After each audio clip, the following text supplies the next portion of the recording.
This is CBN NewsWatch. And thanks for joining us for CBN NewsWatch. I'm Wendy Griffith. Kurds and Christians fear a slaughter. This after President Trump announced plans to pull U.S. troops out of northern Syria. The move opens the door for Turkey to invade an area populated by Kurds who fought alongside U.S. troops in the war against ISIS. But Turkey's President Erdogan regards the Kurds as a danger to his country and has threatened to launch a military invasion. Senator Lindsey Graham called the move a disaster and said it would be a win for the bad guys. Former UN Ambassador Nikki Haley also criticized the idea. Kurds protested in the streets, expressing concern that the U.S. is abandoning them.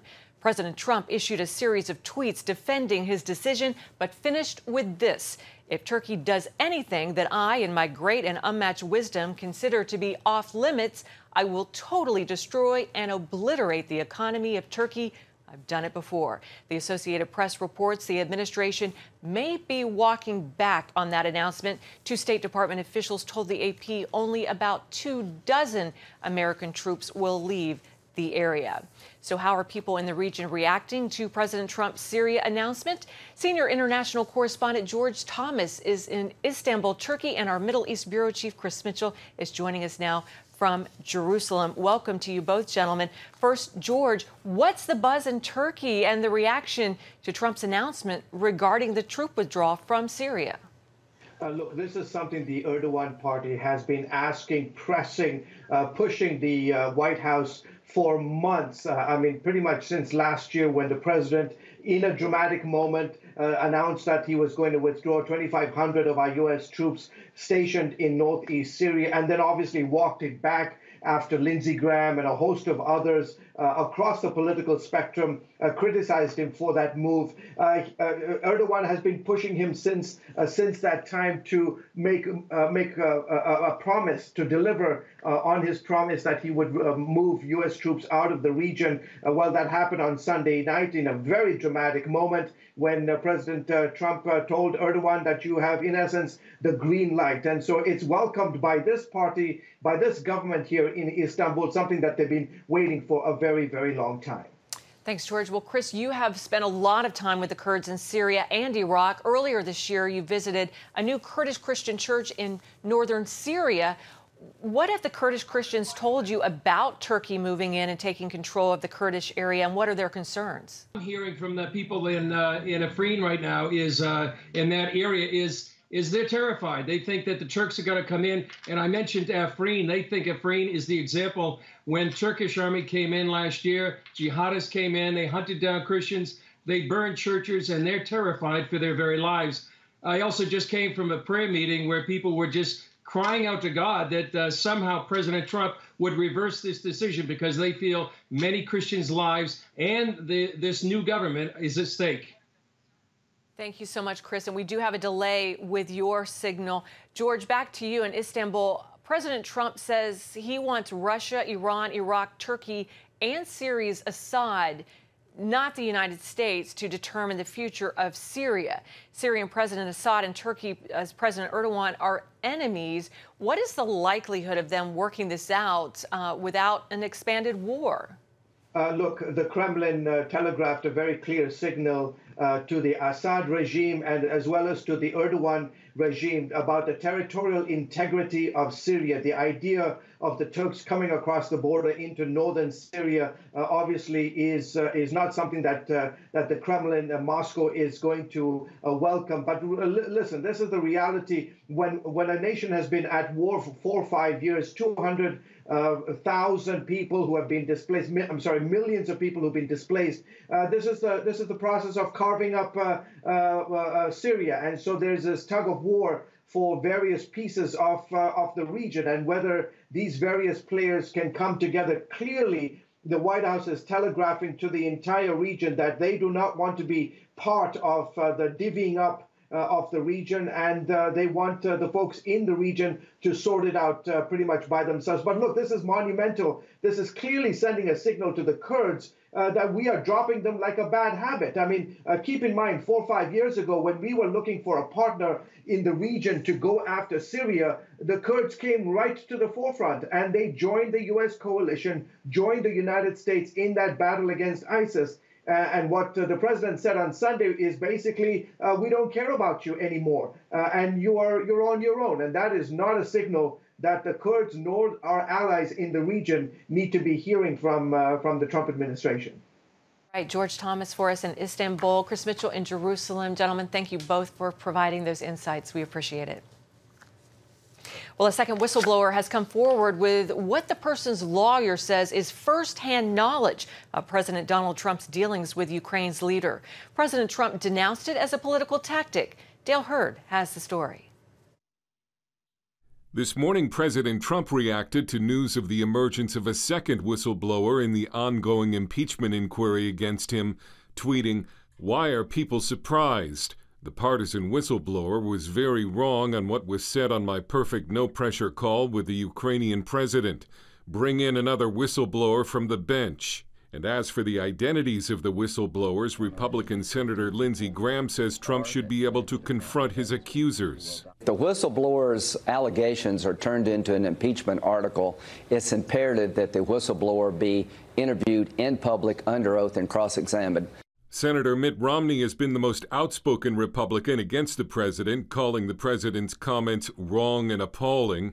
Then Trump fired back, calling Romney a pompous expletive, who is so bad for Republicans. One Republican senator facing a tough re-election fight, Susan Collins, says she isn't weighing in on Trump's communications with Ukraine. I don't want to prejudge the evidence. Plus, not all the evidence is in yet. Back home in their districts, other members of Congress in tough re-election fights are getting an earful. Came out in support of an impeachment inquiry. And I wanted you to know from me, Democratic Congresswoman Alyssa Slotkin, who supports the impeachment inquiry, heard some boos at home in Michigan. Dale Hurd, CBN News. Thanks, Dale. Well, the U.S. Supreme Court begins its new term today. On the docket, several cases that could affect religious freedom and possibly lead to the overturn of Roe v. Wade. Paul Strand reports on these potential landmark decisions. The court starts off the new term with cases that could hit religious believers hard. One involves a funeral home and a fired transgender worker, and it could have broader implications for existing civil rights law and invasion of privacy. It involves a man named Anthony Stevens who worked at a Christian funeral home and announced to his bosses that he wanted to become Amy Stevens and start wearing dresses instead of business suits to work. He was terminated and he sued. The owner is saying, I believe it's almost a ministry, really, in my business, reaching out to and supporting families who are grieving. And it would be a distraction from that to have someone who is a biological male wearing a dress. Tom Rost heads up Harris Funeral Homes. The families that we serve, how would they possibly react to this? People may think that this case is simply about whether a business can fire someone for being transgender. John Bursch represents the funeral homes. He says their defeat could have huge and harmful implications. It can mean the violation of intimate privacy spaces at high schools and colleges, including showers, restrooms, and locker rooms. And it also affects the privacy spaces at shelters, women's shelters, where recently in Alaska, a man who said he was a woman demanded to sleep 3 feet away from women who had been raped and sexually abused. As for abortion, the court has agreed to take up a Louisiana case that might have a big impact. It would force abortion doctors to have admitting privileges at local hospitals. Pro-choice types say that's too restrictive. Pro-life advocates like Alan Parker of the Justice Foundation say it could strike at the heart of legalized abortion. The court could use that to overturn Roe v. Wade. Pro-life advocates showed up at the court last week armed with a petition signed by 250,000 people. It asks the court to overturn Roe v. Wade, the 1973 ruling that legalized abortion.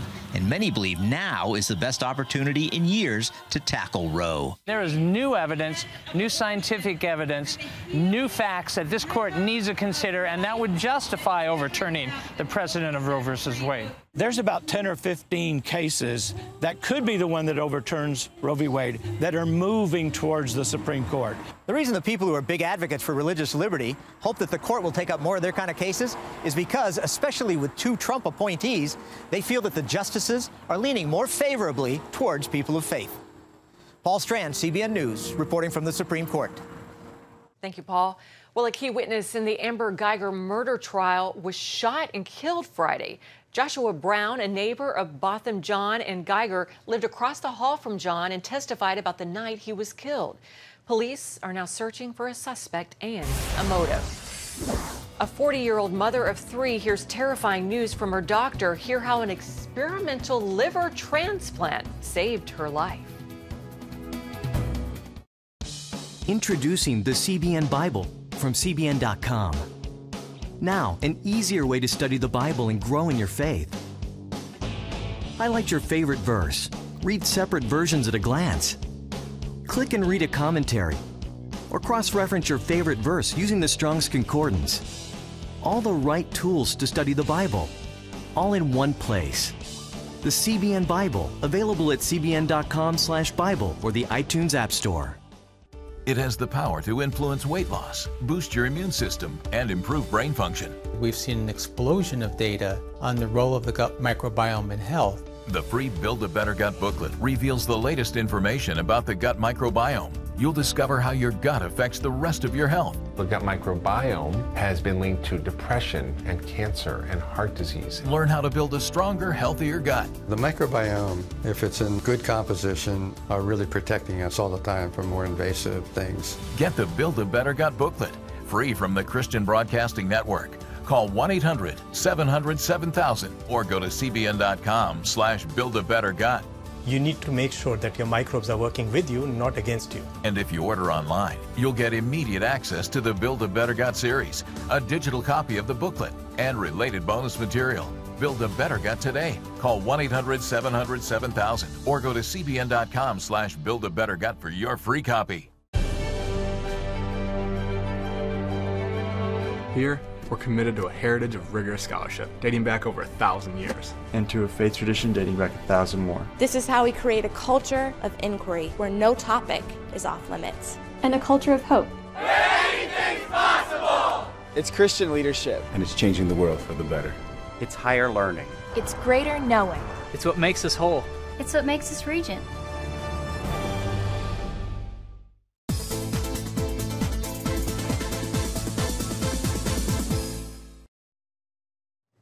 Welcome back. This year's Nobel Prize for Medicine goes to 3 Swedish scientists.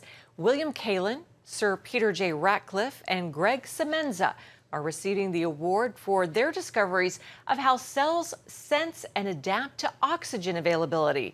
The Nobel Assembly says their work has paved the way for new strategies to fight anemia, cancer, and many other diseases. Congratulations to them. Well, colon cancer is striking more and more young people. The woman you're about to meet was diagnosed with an advanced case soon after her 40th birthday. Thanks to an experimental liver transplant surgery, she's now doing just fine. As medical reporter Lori Johnson tells us, she found her donor from a very unusual source. Take a look.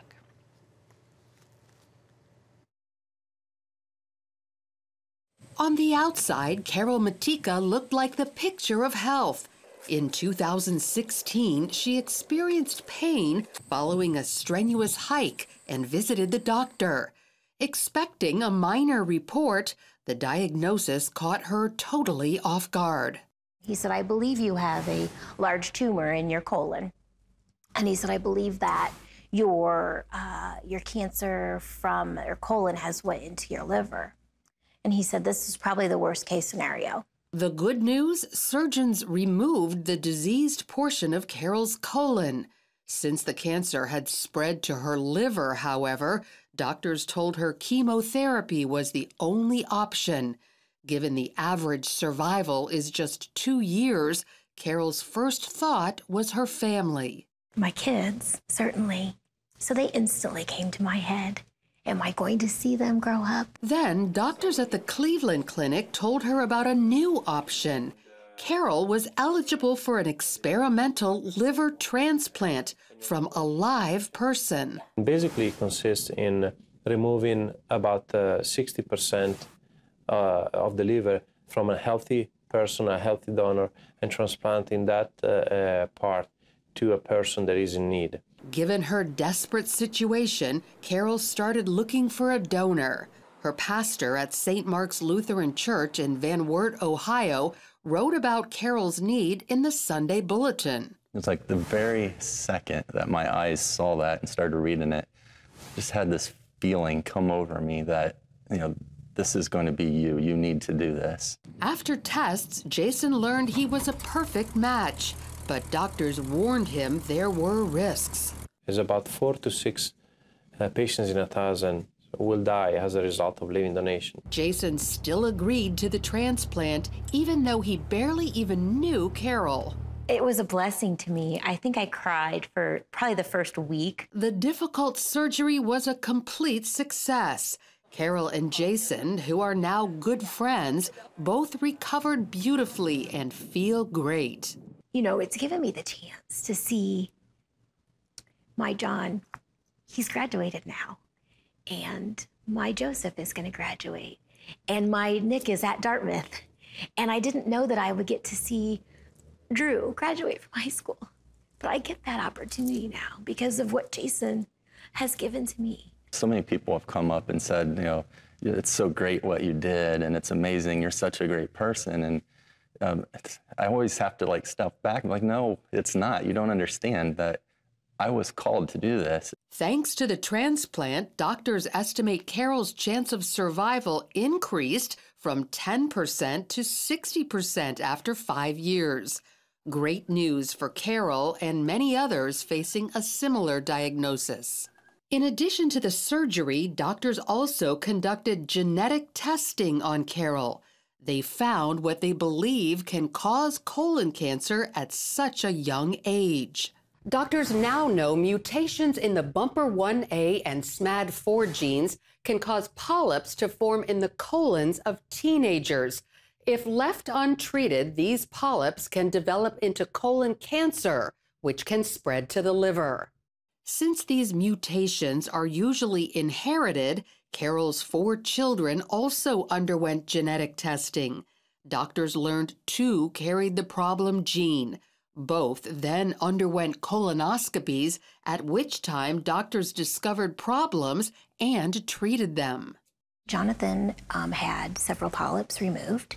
Joseph, who was 20 years old at the time that he had the colonoscopy, had 3 precancerous polyps. And so through my diagnosis, what a greater gift could I give as a mom? Besides teaching my kids to love Jesus and to be compassionate young men, I was able to give them life again. They will never have to deal with this. They will never have to go through what I've had to do. Carol hopes to use her story to convince young adults to learn more about their family's health history and undergo genetic testing and colorectal screenings if necessary.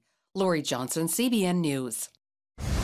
Thanks, Lori. Still ahead, we are flying high and learning how precision flying helped guide America's greatest generation to victory in World War II.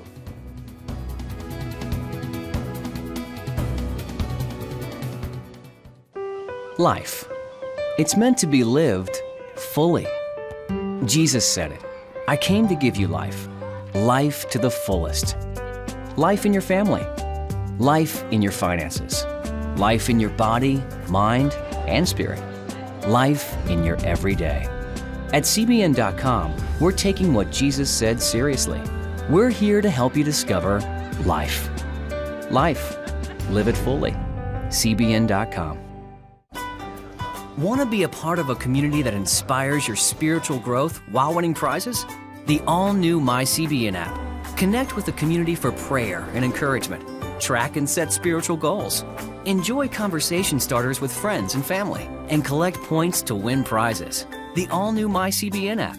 A great place to belong. Download the app at cbn.com/mobile.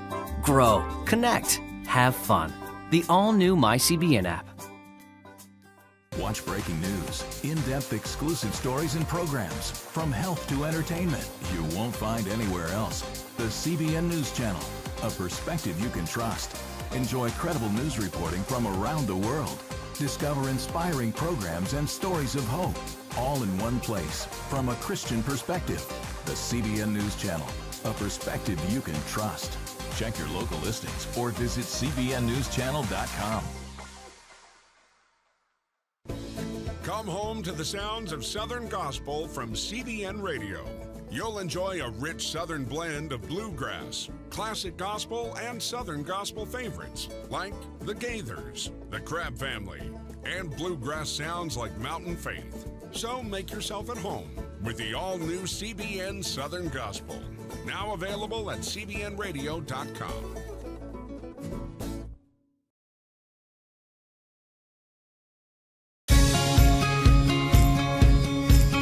Young people, millennials, are flocking to church. It's not an exaggeration to say that we love to meet them and that we love to know their stories. It's now time to take flight. Ephraim Graham recently had the opportunity to fly with the Geico Skytypers airshow team. Ephraim says he was a little nervous, but decided to do it anyway. Precision flying helped guide America's greatest generation to victory in World War II. And these are the pilot makers, the SNJs that train those gifted aviators. We call it precision formation flying. Some 70 years later, the planes are manned by Geico Skytyper pilots at air shows across the country.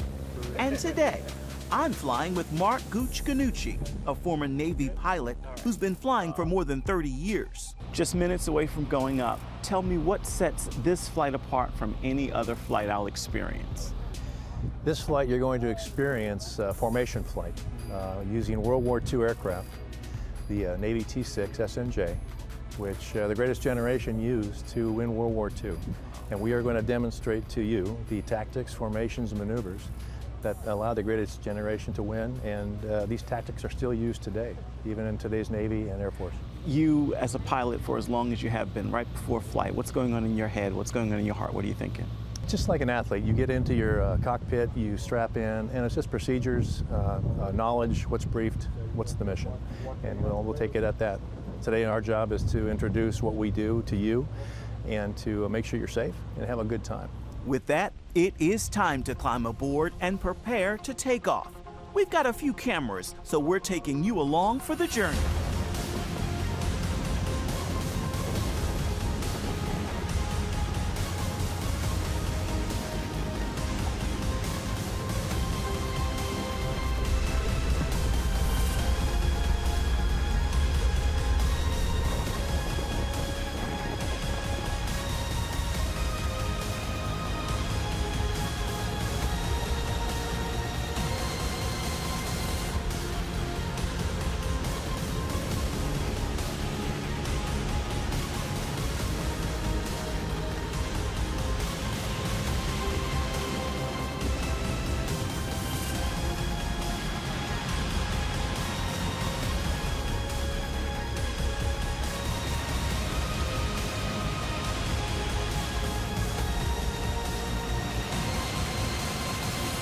Why do you fly?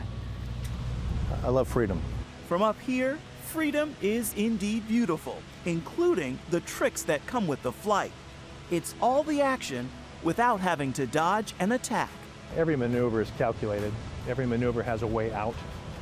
We all know where to go if something bad happens. Nothing bad on this journey. It's a perfect landing after a perfect flight aboard the Gooch's favorite plane. The favorite airplane I fly now is whatever one I'm in. We did a tail chase, where we chase each other around a little bit to sense the dynamic maneuvering of the aircraft, and then we did an aileron roll, which was really fun. I heard you back there. Yeah. I want to say. Now, tell me this, because I'm enjoying it, but there are times that I feel like my body's doing stuff and I've got no control. What was happening? Your body is sensing a whole different whole series of dynamic forces on your body that you've never had before. You're defying gravity with lift. You're feeling thrust. You've got drag on it, and sometimes the airplane is doing one thing when your brain is a few seconds behind it, your eyes are behind it, and it takes a while to catch up. But doing it so long professionally now, I anticipate, I know what's coming, so it feels natural. But since it was your first time, you were actually, what am I feeling? And when you feel the G-forces, your body's sensing 2 to 3 times its normal body weight instantly. You've never felt that before, so it's a neat reaction, and your body takes a second to react. What kind of faith lessons do you take from being a pilot and being up in the air and doing what you do? You can be a pilot, a fighter pilot, or a soldier, and still have your faith. And still, whatever you do in your life, you use your time, your treasure, and your talent, and you can use that for the kingdom. Ephraim Graham, CBN News. Defying gravity for us. Thanks, Ephraim. Well, you still have time to catch the Geico Skytypers Air Show, but their season is quickly winding down, so you'll have to check it out. Well, stay with us. There's much more of CBN NewsWatch right ahead. Life. It's meant to be lived fully. Jesus said it. I came to give you life. Life to the fullest. Life in your family. Life in your finances. Life in your body, mind, and spirit. Life in your everyday.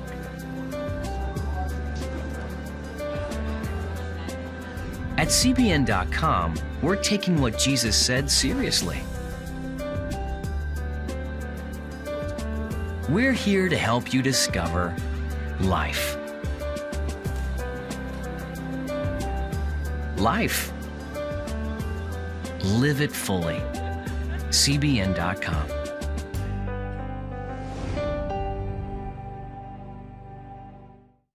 On October 1st, 1961, history was made when a tiny station began transmitting the first signals of the Christian Broadcasting Network. CBN, the Christian Broadcasting Network.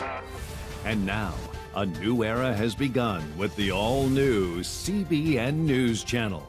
Just moments ago, the Iron Dome intercepted an incoming rocket right on the Gaza border. And ministering in this area, spiritual warfare is definitely involved. A 24/7 news network, bringing you the news you want from a source you can trust.